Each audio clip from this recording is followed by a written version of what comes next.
할렐루야. 사랑하는 성도 여러분, 4월 24일 토요일 아침 아까벨 시간이 돌아왔습니다. 오늘은 출애굽기 11장 1절에서 10절까지 말씀으로 함께 은혜를 나누고자 합니다. 그 출애굽기가 벌써 재앙이 시작된 지 10번째 재앙까지 왔네요. 여러분이 10가지 재앙을 쭉 묵상하시면서 여러분은 무엇을 느끼셨습니까? 인간은 상황에 따라 처음 가졌던 마음을 바꾸기도 하고 또 고민하고 뜻을 변개하기도 합니다. 그런데 하나님을 보면은 작정하신 것은 반드시 끝까지 이루시는 그 신실하신 하나님을 우리가 이 출애굽기를 통해서 더 깊이 알 수가 있습니다. 인간은 사실 그 고통과 고난이 찾아올 때 밤잠을 못 이루기도 하고 그 다음에 고통과 근심으로 탄식하기도 하고 그래서 오락가락하기도 하지만은 하나님은 늘 인간 편에서 그리고 하나님이 중심을 잡으시고 한결같으신 그 하나님을 묵상하게 될 때 굉장히 마음속에 그 신뢰함과 또 그 듬직함 이것들이 출애굽기를 통해서 경험할 수가 있었습니다. 이 과정 속에서 모세 역시도 하나님 안에서 담대해지고 또 하나님을 닮아가는 그 한결같아지고 신실하신 모세를 만나게 됩니다. 자, 1절 말씀 보실까요? 여호와께서 모세에게 이르시기를 내가 이제 한 가지 재앙을 바로와 애굽에 내린 후에야 그가 너희를 여기서 내보내리라. 그가 너희를 내보낼 때에는 여기서 반드시 다 쫓아내리니. 드디어 그의 긴 재앙의 끝이 다가오고 있습니다. 단 한 번의 강력한 재앙을 내리셔서 끝낼 수도 있었는데 제가 여러분과 말씀을 살펴보았듯이 하나님은 구석구석 그들의 우상의 현실들을 다 끄집어내어 하나님이 이 세상의 진정한 만왕의 왕이심을 그들에게 속속들이 다 드러내셨고요. 이렇게 한 이유는 애굽 백성들에게도 해당이 되지만은 이스라엘에게도 마찬가지였습니다. 왜냐하면 430년 동안 애굽에 종살이를 살았던 이 이스라엘 백성들은 애굽의 그 이방 문화에 젖어 있을 것이었고 그 다음에 강력한 통치 아래서 종살이를 살았던 노예 근성이 그들에게 있었기 때문에 오히려 하나님보다는 온갖 잡신들, 그 잡신들의 영향력을 받고 그들의 사고와 마음이 다 젖어 있었기 때문에 그렇습니다. 그래서 하나님은 철저히 첫 번째 재앙부터 시작해서 10가지 재앙까지도 하나님의 하나님 되심을 이들에게 선포하신 것이죠. 자, 오늘은 마지막 재앙인 장자의 죽음을 예고하고 있습니다. 그럼에도 불구하고 바로는 그들을 때로는 장정만 가라고 하든지 아니면 가축은 놔두고 가라고 하든지 끊임없는 타협안을 제시하고 이 10가지 재앙을 선고를 듣고서도 마음을 쉽게 바꾸지 아니하는 것을 볼 수 있습니다. 이쯤 되면은 이스라엘 백성들 사이에서 살짝 그 타협할 수 있는 어떤 분위기가 연출될 수가 있어요. 우리도 뭔가를 좀 포기해야 되나? 이쯤 되면은 뭔가를 좀 양보해야 되지 않나? 아니면 우리 가축들은 좀 남겨두어야 되지 않나? 뭐 이런저런 생각이 들 수 있습니다. 그런데 하나님 오늘 1절 하반절에 보니까 아예 강력하게 명명하기를 여기서 반드시 다 쫓아내리니. 하나님이 출애굽기 6장에 말씀하신 대로 너희들이 쫓겨나가는 것 같지만은 사실 하나님의 명령에 의하여 당당하게 거기를 탈출할 것이라고 하는 반드시 구원할 것이라고 하는 하나님의 메시지를 들을 수가 있습니다. 그런데 오늘 여기 2절 말씀 보면은 굉장히 좀 새로운 부분이 있어요. 2절입니다. 백성에게 말하여 사람들에게 각기 이웃들에게 은금 패물을 구하게 하라 하시더니. 여러분 사실 이게 짐승도 안 된다고 바로가 이야기를 막 했고요. 여러 가지 그 타협안을 제시했는데 나갈 때는 은금 패물을 요구하라 이렇게 하셨어요. 여러분 왜 그렇게 하셨을까? 이거는 여러분 단순히 여러분이 이게 그 금은 보석 이렇게 끼는 걸 그걸 얘기하는 게 아닙니다. 이 히브리 단어를 보게 되면은 여기에 이 켈레라고 하는 단어를 쓰게 되는데 이 켈레라고 하는 단어는 금과 은으로 만든 부엌 세간이나 그릇과 같은 것을 의미하는 것이죠.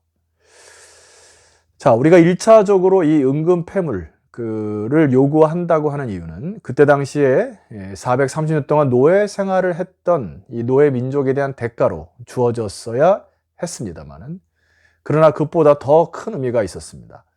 여러분, 출애굽기 35장, 36장에 보면은 광야 시절에 하나님께서 성막을 만들라 하실 때 그 성막을 제작할 때 여기에 갖고 나왔던 모든 그 켈레, 부엌 세간과 그릇들, 이런 것들이 다 물품이 쓰여져서 하나님이 출애굽한 이후에 이 백성들이 나에게 절기를 지키고 예배를 지킬 것이라고 하는, 하나님을 예배할 것이라고 하는 그 모든 것들을 주님께서 준비하게 하신 하나님이십니다.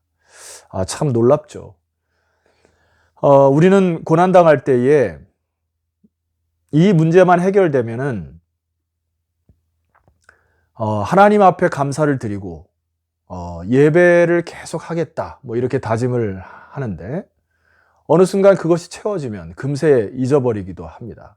그런데 하나님께서는 그의 백성들을 처음부터 이제 출애굽을 시키시고, 그 다음에 언약 백성으로 키워가시고, 그 다음에 광야에서도 하나님을 섬길 만한 이 세밀한 것까지 준비시키시는, 그 하나님이 처음 세우신 목적을 잊어버리지 않으시고 끝까지 하나님께서 돌보시는 이런 광경 속에서 굉장히 좀 은혜를 많이 받습니다.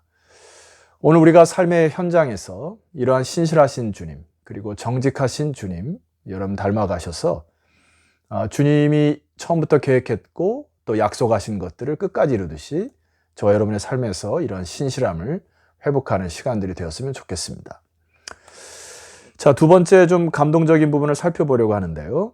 자, 3절입니다. 여호와께서 그 백성으로 애굽 사람의 은혜를 받게 하셨고, 또 그 사람 모세는 애굽 땅에 있는 바로의 신하와 백성의 눈에 아주 위대하게 보였더라. 이 3절 말씀이 참 중요하죠. 여기 보니까 여호와께서 그 백성으로 애굽 사람의 은혜를 받게 하셨다.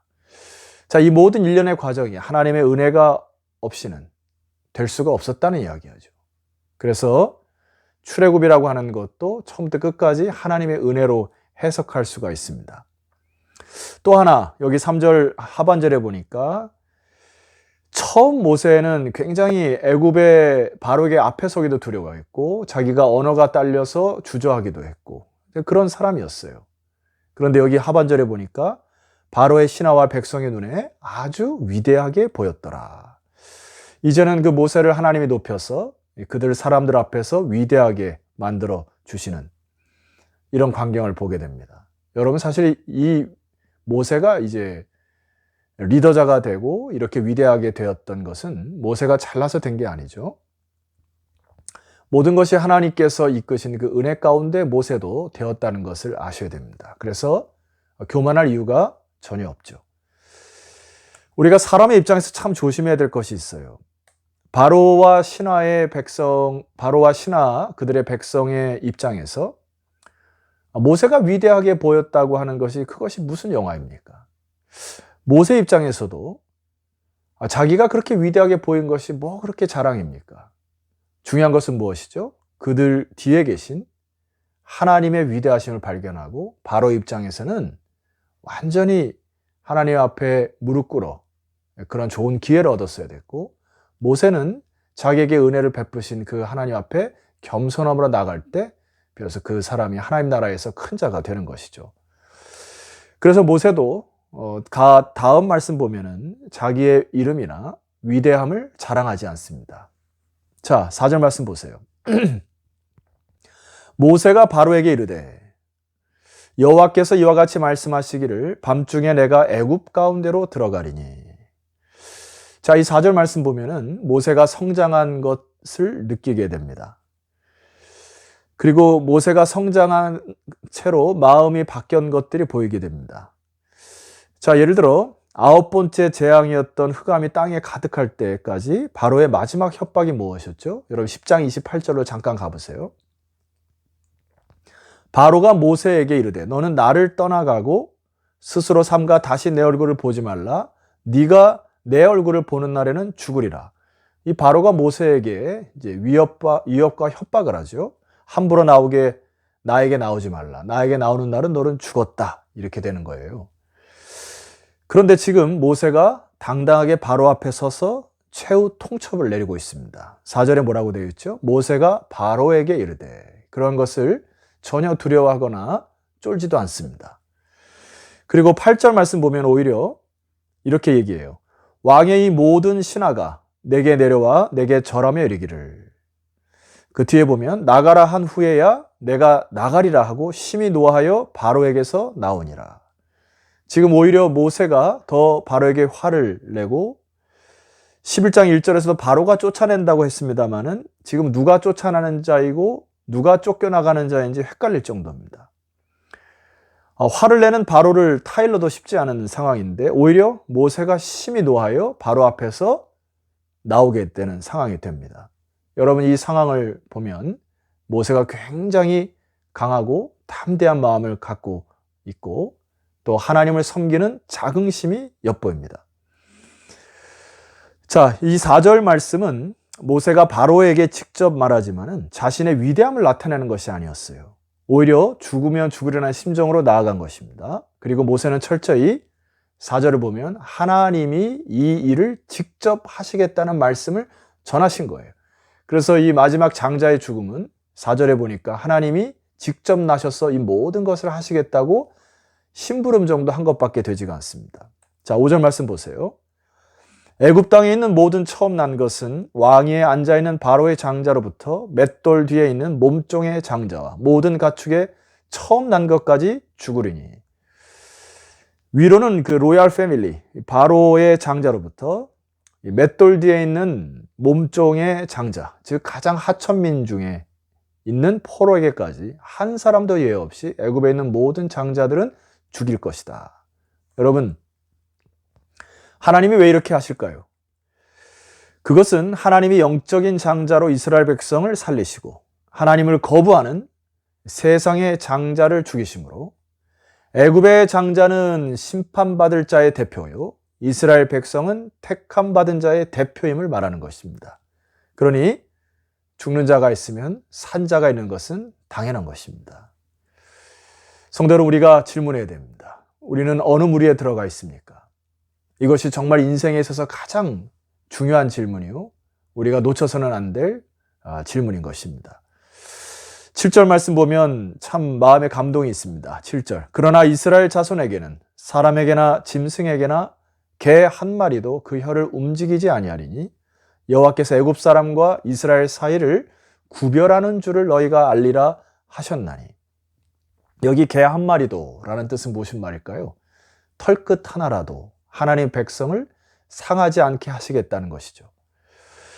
예수 그리스도 안에 우리가 그리스도의 이름을 믿고 예수 그리스도의 보혈의 피를 힘입어 우리가 주 앞에 나아갈 때에 나의 의 때문이 아니라 예수 그리스도의 의와 공로로 인하여 하나님의 언약 백성된 인치심을 당한 백성들은 이렇게 하나님께서 구별하여 보호하신다고 하는 이런 자긍심을 회복하시기를 주 이름으로 축원합니다. 미넨대학의 구약학 교수인 레빈이라고 하는 분이 한국에 오셔서 강연을 한번 했을 때 이런 말씀을 하셨습니다. 사람이 행복해지는 방법은 하나님의 궤도 안에 자신을 집어넣을 때 가능하다. 여러분, 우리가 참 행복한 인생을 살아가고 싶은데 가장 안전하고 평화스러울 때 그것은 바로 하나님 안에 있을 때, 하나님 언약 안에 있을 때라고 이렇게 역설을 합니다. 오늘 우리는 하나님의 언약을 붙드셔야 돼요. 그리고 예수 그리스도 그분 한 분을 붙드시고 오늘도 언약 안에서 그리스도 안에서 믿음으로 일어나시기를 주 이름으로 축원합니다. 기도드리겠습니다. 하나님 아버지, 감사합니다. 주님의 언약 백성들을 구별하셔서 살리시고 예수 그리스도를 통하여 저희들에게 새 생명 허락하시는 애 감사합니다. 인간은 변하고 또 마음이 바뀌지만 언약의 신실하신 하나님 바라보며 이 방송을 듣는 모든 주의 백성들이 다시 믿음으로 언약 붙들고 그리스도 이름 힘입어 일어나는 복된 시간들이 되게 하옵소서. 예수 그리스도 이름으로 기도드렸사옵나이다. 아멘. 자, 성도 여러분, 내일은 거룩한 주일 4월 마지막 주 주일입니다. 내일 아침 기쁘게 여러분 찾아뵙도록 하겠습니다. 내일 뵙겠습니다.